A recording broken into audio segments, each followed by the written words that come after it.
नमस्कार दोस्तों, स्वागत है आप सभी का पाथफाइंडर पर। तो दोस्तों, पिछले क्लास में यानी छठी क्लास में हमने क्रॉपिंग पैटर्न के बारे में समझा था और आज सातवीं क्लास में हम क्रॉपिंग सिस्टम्स पर चर्चा करने वाले हैं और इसमें स्पेशल फोकस रहेगा मोनोकल्चर और पॉलीकल्चर को समझने का।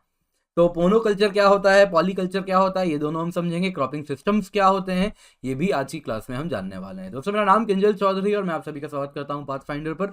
आप मुझसे मेरे टेलीग्राम चैनल पर जुड़ सकते हैं, जहां पर लेक्चर के बाद आपको PDF updates time to time मिलते रहेंगे। तो दोस्तों, आइए आज की चर्चा इसके साथ शुरू करते हैं। दोस्तों, सबसे पहले हम देखेंगे क्रॉपिंग सिस्टम्स। पर क्रॉपिंग सिस्टम्स को समझने के पहले हम पिछली क्लास पे चले जाते हैं। तो हमने एक टर्म देखा था, क्रॉपिंग पैटर्न। तो क्रॉपिंग पैटर्न हम समझे थे कि किसी भी खेत में ईयरली सीक्वेंस क्या है, किस प्रकार से क्रॉप्स लगाए जाते हैं, तो क्या पैटर्न है क्रॉप्स लगने का, लगाने का, तो उसी को क्रॉपिंग पैटर्न कहते हैं। जैसे हो सकता है किसी खेत में एक सीजन में राइस लगाया जाता है, अगले सीजन में वीट लगाया जाता है, तो राइस वीट क्या है, क्रॉपिंग पैटर्न है। कहीं हो सकता है कि बस वीट वीट वीट ही लगाया जाता है, वो भी एक क्रॉपिंग पैटर्न है। या फिर कहीं शुगर केन लगाया जाता है, वो भी क्या है, एक क्रॉपिंग पैटर्न है। तो आज हम जानने वाले हैं क्रॉपिंग सिस्टम्स। तो क्रॉपिंग सिस्टम्स हो गया दोस्तों, किसी भी इलाके में क्या क्रॉपिंग पैटर्न देखने मिल रहा है और साथ साथ जो फार्म रिसोर्सेज हैं उनको कैसे इस्तेमाल किया जा रहा है, कैसे वहां पर जो टेक्नोलॉजी है उसकी किस लेवल तक इस्तेमाल की जा रही है, मार्केट से कैसे लिंक्ड है।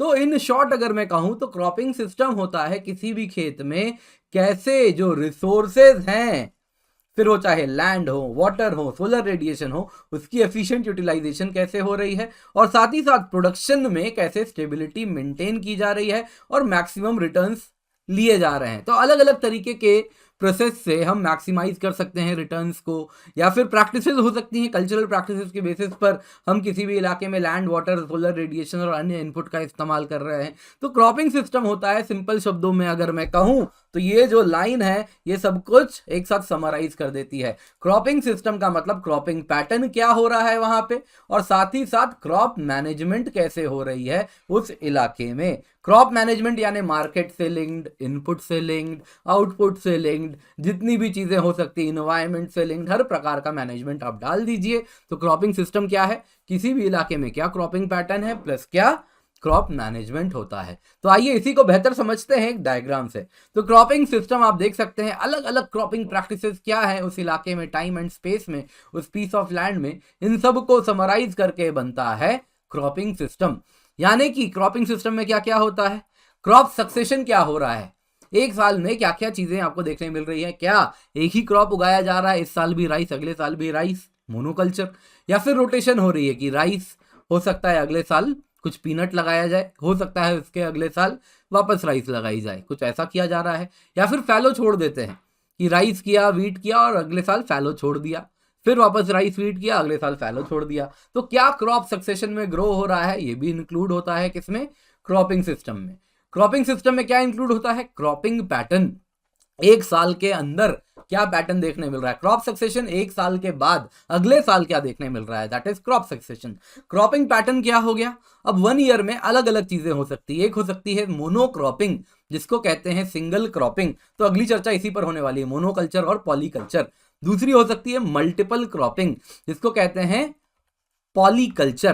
तो सिंगल क्रॉपिंग हो गया कि भाई एक पीस ऑफ लैंड में बस एक ही क्रॉप लगाया जा रहा है, सिंगल क्रॉप उसमें उग रहा है, दैट इज सिंगल क्रॉपिंग। तो एनुअल क्रॉप स्पेशल पैटर्न हो सकता है कि साल भर शुगर केन लग रहा है, या फिर ट्री क्रॉप प्लांटिंग पैटर्न हो सकता है कि हाँ, हो सकता है कहीं पर प्लांटेशन है तो कॉफी की ही प्लांटेशन है, साल भर वही देखने मिल रही है।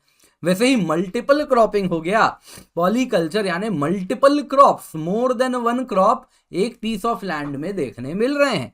अब ये अलग अलग प्रकार से हो सकते हैं, सीक्वेंशियल भी हो सकते हैं, इंटरक्रॉपिंग भी हो सकते हैं। ये चर्चा हमारी अगले क्लास में बनी रहेगी, क्या होता है सीक्वेंशियल क्रॉपिंग, क्या होती है इंटरक्रॉपिंग। अभी के लिए सीक्वेंशियल क्रॉपिंग सिंप्लीफाई करके आपको समझा देता हूं, 2 या उससे अधिक क्रॉप को कंजिक्यूटिवली लगाना, यानी एक टाइम पे एक ही क्रॉप है, लेकिन जैसे ही एक क्रॉप कटता है दूसरा क्रॉप साल भर के अंदर तुरंत लगा देना, जैसे ही दूसरा कटा तीसरा भी लगा देना।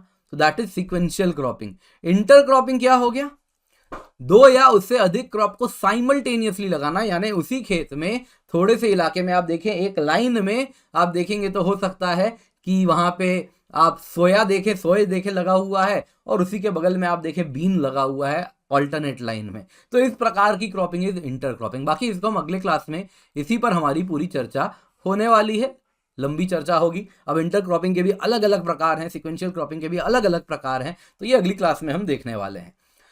दूसरा होता है दोस्तों क्रॉप मैनेजमेंट टेक्निक। क्या हुआ, तो वो भी क्रॉपिंग सिस्टम में इंक्लूडेड होता है। इसका मतलब हुआ दोस्तों क्या इरिगेशन है वहां पर, क्या सॉइल टिलेज के प्रैक्टिसेस हैं, क्या हार्वेस्टिंग प्रैक्टिसेस हैं, क्या वेराइटीज हैं, तो सब कुछ कवर हो जाता है। पर दोस्तों जब हम क्रॉपिंग सिस्टम का नामकरण करते हैं ना कि ये फलाना क्रॉपिंग सिस्टम है, ये ढिमकाना क्रॉपिंग सिस्टम है, तो उसमें हम इस्तेमाल करते हैं क्रॉपिंग पैटर्न वाला कौन सा क्रॉपिंग पैटर्न वाला क्रॉपिंग सिस्टम है। यानी कि मोनोकल्चर एक प्रकार का क्रॉपिंग सिस्टम हुआ, पॉलीकल्चर एक प्रकार का क्रॉपिंग सिस्टम हुआ।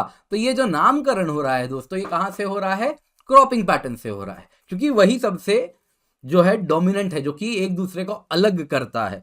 तो अब हम देखें तो क्रॉपिंग सिस्टम मुख्यतः दो प्रकार के हो सकते हैं, जैसा हमने यहां पे देखा, मोनोकल्चर और ये क्या हो गया, मल्टीपल क्रॉपिंग यानी पॉलीकल्चर। तो सिंगल क्रॉपिंग, मल्टीपल क्रॉपिंग। तो मोनोकल्चर, पॉलीकल्चर दो प्रकार के क्रॉपिंग सिस्टम्स हमको देखने मिलते हैं। तो क्रॉपिंग सिस्टम वो क्रॉपिंग सिस्टम जिसमें बस एक क्रॉप सेम लैंड में साल दर साल लगाया जा रहा है, उसको क्या कहेंगे, मोनोकल्चर। मोनोकल्चर या फिर मोनोक्रॉपिंग या फिर रिपीटेटिव ग्रोइंग है, वही क्रॉप बार बार लगाया जा रहा है। इस साल अभी राइस, अगले बार फिर राइस, फिर बाजरा, अगली बार फिर बाजरा, बाजरा बाजरा बाजरा, इस बार राइस, अगली बार राइस, उसके बाद राइस, उसके बाद राइस। बंगाल में आप देखें ऑल समन बोरो rice rice rice rice rice, साल भर राइस लगता है। कुछ इलाकों में अलग अलग भी होता है। तो ये मुख्यतः कहाँ पे होता है, ये मुख्यतः उन इलाकों में होता है जो कि ड्राईलैंड एरियाज होते हैं, जहाँ पे रिसोर्सेज ज्यादा नहीं है। तो हर साल वहां पर आप देखोगे तो ग्राउंड नट या पीनट या फिर कोई ऑयल सीड लगा दिया जाता है, वही लगाया जा रहा है साल दर साल, साल दर साल। या फिर वो आप देखें वेल इरिगेटेड एरिया हो, है ना, पंजाब का खेत हो, बंगाल हो, यहाँ पे काफी पानी का इंतजाम हो, तो वहां पे साल भर राइस, उसके बाद फिर राइस, उसके बाद फिर राइस, उसके बाद फिर राइस या फिर वीट वीट वीट आपको देखने मिलेगा। तो इस प्रकार के इलाके में मोनोकल्चर देखने मिलता है। पॉलीकल्चर क्या हो गया, उस फील्ड में जिसमें दो या उससे अधिक crop at a given time लगाए जा रहे हैं। तो मोनोकल्चर के एडवांटेजेस होते हैं, ऐसा नहीं है मोनोकल्चर के एडवांटेजेस नहीं है। तो क्या क्या एडवांटेज हो सकता है मोनोकल्चर का, सबसे पहले तो प्रोडक्टिविटी और एफिशिएंसी बढ़ जाती है, क्योंकि मोनोकल्चर में क्या हो रहा है, जो सॉइल है, लोकल क्लाइमेट कंडीशंस हैं, वो उनको मैक्सिमाइज किया जा रहा है, एफिशिएंट यूटिलाइजेशन की जा रही है उनकी, और साथ ही साथ इनके इर्द गिर्द जो मार्केट है वो उसी क्रॉप के अनुसार बन जाता है। जैसे कि शुगर केन बार बार लगाया जा रहा है, तो सॉइल और लोकल क्लाइमेट कंडीशन का बेस्ट यूटिलाइजेशन किया जाता है शुगर केन फार्मर के द्वारा, और साथ साथ आप देखेंगे तो शुगर केन फार्मर के ही आसपास शुगर मिल भी बन जाते हैं। तो इंक्रीज प्रोडक्टिविटी होती है, एफिशिएंसी होती है, स्पेशलाइज्ड प्रोडक्शन होता है, फार्मर स्पेशलिस्ट हो जाता है। हर साल शुगर केन लगा रहा है तो शुगर केन लगाते लगाते वो सीख जाता है कि अब शुगर केन को कैसे मैनेज करना है। ग्रेप्स लगा रहा है तो ग्रेप्स लगाते लगाते सीख जाता है कि ग्रेप्स को कैसे मैनेज करना है। तो स्पेशलाइज्ड प्रोडक्शन है तो ग्रेप्स है, तो उसी के साथ साथ कोई ग्रेप ग्रोइंग रीजन है तो आसपास किशमिश बनना भी शुरू हो जाता है, शेड्स लग जाते हैं जहाँ पे किशमिश सुखाया जाता है, प्रोसेस किया जाता है, मशीन्स होते हैं किशमिश के, जो ऊपर के आप देखेंगे जो डाली जो लगी रहती है उसको कैसे निकालना है, वीड आउट करना है, वो सब निकाला जाता है। तो वो सब स्पेशलाइज्ड प्रोडक्शन वहाँ पे होना शुरू हो जाएगा अगर मोनोकल्चर किसान करता है। तीसरा आप देखें तो ईजियर टू मैनेज है, क्योंकि किसान को क्या है, अच्छे से नॉलेज हो गया है, सालों से वो वही क्रॉप लगाता आ रहा है, तो कैसे नॉलेज है उसको, कैसे रिसोर्स मैक्सिमाइज करना है, कैसे अलग अलग प्लांट्स को यूटिलाइज करना है, वो सब वो जान जाता है। तो एडवांटेजेस तो ठीक है, आपको नहीं मालूम तो आप जान लीजिए क्या एडवांटेजेस हैं मोनोकल्चर के, पर मुख्यतः इसके डिसएडवांटेजेस भी देखने मिलते हैं। तो यूजुअली ये वो प्रैक्टिस है जो कि अवॉइड की जानी चाहिए, क्योंकि सस्टेनेबल नहीं होती, इन्वायरमेंटल नहीं होती। तो क्या मोनोकल्चर के डिसएडवांटेजेस हैं, सबसे पहले तो आता है पेस्ट मैनेजमेंट। बार बार आप वही क्रॉप लगाएंगे तो क्या होगा, उसमें उस इलाके में जो क्रॉप्स में जो पेस्ट लगते हैं वो भी बार बार हर सीजन के साथ अगली बार फिर और तेजी से आएंगे, वो पेस्ट एलिमिनेट नहीं होंगे, साल दर साल आते रहेंगे और बहुत मजबूत हो जाएंगे। तो इस प्रकार से पेस्ट मैनेजमेंट की समस्या देखने मिलती है। अगर पेस्ट होंगे तो पेस्टिसाइड यूजेज होगी, तो इससे पॉलिनेटर्स को भी इम्पैक्ट होता है। फिर आप देखें तो फर्टिलाइजर्स का इस्तेमाल बहुत ज़्यादा होने लगेगा, तो उससे क्या होगा, सॉइल में उसी बार बार, क्योंकि सॉइल में उर्वर क्षमता कम होती जा रही है, तो अब फर्टिलाइजर और यूज करेंगे, अगली बार और यूज करेंगे, उसके बाद और यूज करेंगे, तो लॉन्ग रन में सॉइल की जो फर्टिलिटी है वो कम हो जाएगी, और सॉइल का जो बायोडाइवर्सिटी, माइक्रो बायोडाइवर्सिटी सॉइल के अंदर है वो इम्पैक्टेड हो जाएगी। इसके सिवा आप देखें तो वाटर यूजेज बहुत ज्यादा हो जाती है, क्योंकि बार बार वही क्रॉप लगा रहे हैं, तो होता यूं है कि अलग अलग क्रॉप अलग अलग प्रकार के हैं। जैसा हमने पिछली बार देखा था, कोई क्रॉप हो सकता है उसका रूट सिस्टम शैलो है, इस प्रकार से ऊपर तक ही रहता है, फाइब्रस है। दूसरा हो सकता है कि टैप रूट है, गहराई तक जा रहा है उसका रूट, तो गहराई तक जा रहा है तो गहराई से वो न्यूट्रिएंट पानी खींच रहा है। शैलो रूट वाला शैलो वाला ही न्यूट्रिएंट और पानी खींच रहा है। तो बार बार सेम क्रॉप लगाएंगे तो सॉइल का वही हॉराइजन इस्तेमाल होता रहेगा, तो सॉइल क्या हो जाएगी ओवर टाइम, आप देखेंगे तो उसकी फर्टिलिटी कम हो जाएगी, साथ साथ पानी उस हॉराइजन में क्या हो जाएगा, वो भी कम हो जाएगा। तो रूट सिस्टम अगर आप देखेंगे तो सफिशिएंट सॉइल स्ट्रक्चर वहां की बिगड़ जाएगी, तो वाटर यूजेज भी बढ़ जाएगी, साथ साथ न्यूट्रिएंट जो है सॉइल वो भी बहुत तेजी से डिप्लीट कर जाएगा। इसके सिवा दोस्तों इकोनॉमिक रिस्क है। आप एक ही क्रॉप लगा रहे हैं बार बार तो मार्केट वल्नरेबिलिटी बहुत ज्यादा है, मार्केट फोर्सेस, कभी दाम गिर गया, वही क्रॉप लगा रहे हैं आप और आपने कोई हेज क्रॉप नहीं लगाया है जिस पर आप निर्भर करेंगे। यदि इस क्रॉप की दाम गिर गई तो आपके वारे न्यारे हो जाते हैं, है ना। आपको मालूम है कैसा, अगर किसान है उसकी दाम टमाटर है, टमाटर के दाम गिरते हैं, फिर क्या किसान करता है, सड़क पे आता है, टमाटर गिरा देता है।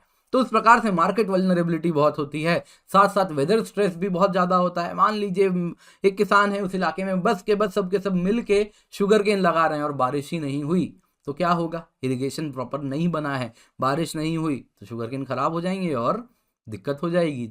तो weather related vulnerability, market related vulnerability, ये सारी की सारी बढ़ जाती हैं। तो दोस्तों आज की क्लास पसंद आई हो तो लाइक जरूर कीजिएगा, अपने दोस्तों के साथ इसे शेयर करें एंड पाथफाइंडर चैनल को जरूर सब्सक्राइब करें।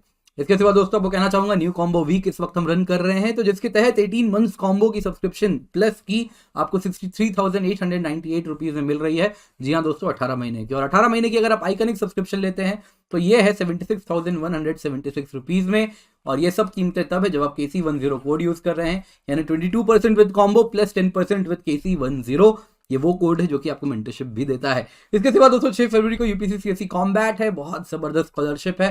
रैंक 1 to 3 को 100% स्कॉलरशिप है, फिर 75%, 11 to 50 को 50% और फिर 500 रैंक तक 25% स्कॉलरशिप हम प्रोवाइड कर रहे हैं। नए ऑप्शनल के चैनल्स आने वाले हैं, तो बस स्टे ट्यून्ड, आपको मिलेंगे ये नए चैनल्स भी। और आइकनिक सब्सक्रिप्शन है दोस्तों, 1-to-1 लाइव मेंटरिंग है, पर्सनल कोच है, मेंस क्वेश्चन आंसर प्रैक्टिस है, तो ये सब का बेनिफिट आपको मिलता है। और आपको लोन फैसिलिटी भी हम दे रहे हैं, तो उसका फायदा भी जरूर उठाएं। 0% इंटरेस्ट रेट में लोन है दोस्तों। प्लस सब्सक्रिप्शन की एक साल की कीमत है 46,791 रुपीज, एक साल की आइकनिक की कीमत है 67,041 रुपीज। ये सारी कीमतें तब है जब आप KC10 कोड का इस्तेमाल कर रहे हैं। साथ ही साथ दोस्तों ऑप्शनल सब्सक्रिप्शन की एक साल की कीमत है 24,750 रुपये, और यूजिंग द कोड KC10 नए बैचेस भी स्टार्ट करने वाले हैं, तो जाएं, जल्दी से जाएं, KC10 कोड का इस्तेमाल करें और इन सारे बैचेस का भी फायदा उठाएं।